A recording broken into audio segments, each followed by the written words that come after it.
संवाद मेळाव्यासाठी उपस्थित मान्यवर मंडळी,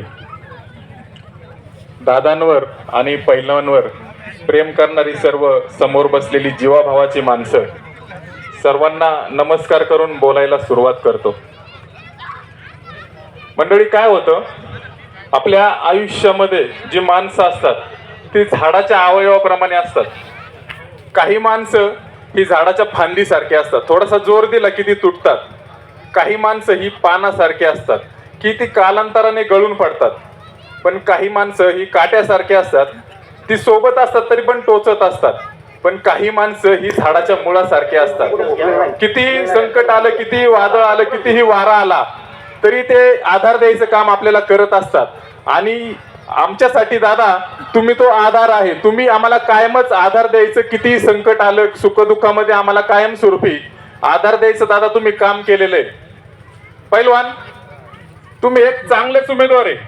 पण तुम्हाला आज सांगतो, ज्या दिवशी तुम्ही दादांच्या सानिध्यात आले किंवा ज्या दिवशी तुम्ही दादांच्या सावलीत आले, तुम्ही त्याच दिवशी जिल्हा परिषद सदस्य झालेले आहेत. अहो, हा गटच आहे ना दादांचं, म्हणजे पेरणे लोणीकंद गट हा दादांच्या नावानेच ओळखला जातो. त्यामुळे दादांनी या गटामध्ये दगड जरी उभा केला तरी तो निवडून आणणार आहे किंवा येणार आहे ह्याची आम्हाला खात्री आहे. आणि तुमचं नाणं तर खणखणीत आहे, तुमची तर नम्रातली वारी आहे. त्याच्यामुळं तुम्ही काळजीच करू नका, तुम्ही 100% जिल्हा परिषद सदस्य होणार म्हणजे होणार. कारण आमच्यासाठी काय कोणता पक्ष काय आम्हाला काही घेणं देणं नाहीये. आमचा एकच पक्ष आहे, फक्त प्रदीप दादा कंद पक्ष. बाकी आम्हाला काहीच माहिती नाहीये.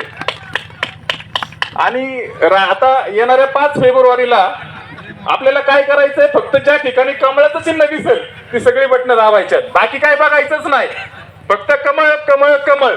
सर्वांनी ते चिन्ह समोरचं बटन दाबायचंय आणि आपले जेवढे सर्व उमेदवार आहेत त्यांना प्रचंड बहुमताने निवडून आणायचंय. आणि आपल्या दादांचं नाव पूर्ण म्हणजे महाराष्ट्रामध्ये कसं येईल याची सर्वांनी काळजी घ्यायची. धन्यवाद. यानंतर बालाजी ग्रुपचे सदस्य प्रणिया दुर्गप्पा व्यापारी आपण अभिनेते. धन्यवाद.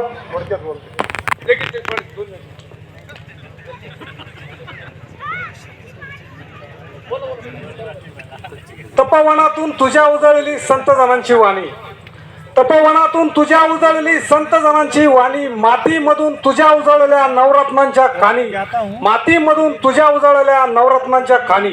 सर्वप्रथम महाराष्ट्राच्या या वैभवशाली मातीला माझा मानाचा नमस्कार.